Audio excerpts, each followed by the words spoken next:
আমি আবারও রিপিট করি, দুটো কারণে গেছেন। 2 বছর লাগবে বলে উনি অনেককে বলে গেছেন। উনার ঘনিষ্ঠ লোকেরা বিভিন্নভাবে খবর আমাদের পাঠিয়েছেন।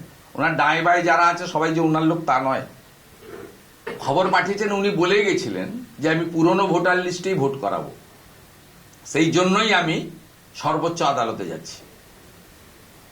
সেই প্রশ্নে যাননি ইলেকশন কমিশন, আমাদের সুপ্রিম কোর্ট অফ ইন্ডিয়া। তারা আইন মানেন, তারা অত্যন্ত সিনিয়র জাজেস ভারতবর্ষের।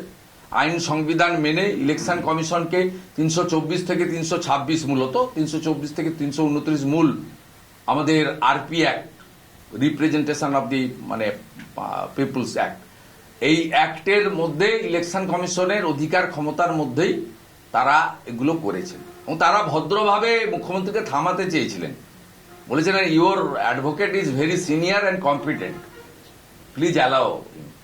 তা উনি তারপরেও যেসব করেছেন সবাই দেখেছেন, এবং আলটিমেটলি প্রমাণ হয়েছে এসআইআর আটকানো, যেটি নবম এসআইআর, নট নিউ, এর আগে অষ্টম এসআইআর হয়েছে।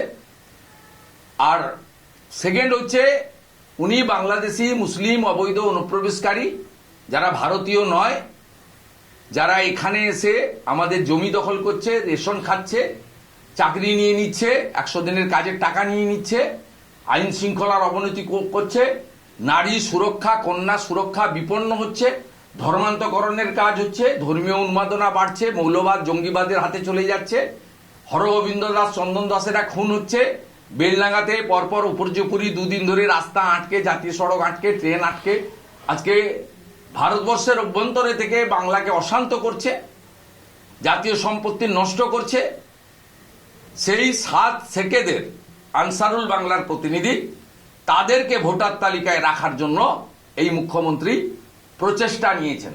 পশ্চিমবাংলার যে যেখান থেকে যে মানুষরা আমার বক্তব্য শুনতে পাচ্ছেন, তাদের কাছে আমি আবেদন করব, জাতীয়তাবাদ, দেশত্ববোধ এবং বাঙালি হিন্দুদের হোমল্যান্ড ডক্টর শ্যামাপ্রসাদ মুখার্জি স্বামী প্রণবানন্দ দিয়ে গেছেন, একে রক্ষা করার লড়াইতে আপনারা ঐক্যবদ্ধ হন।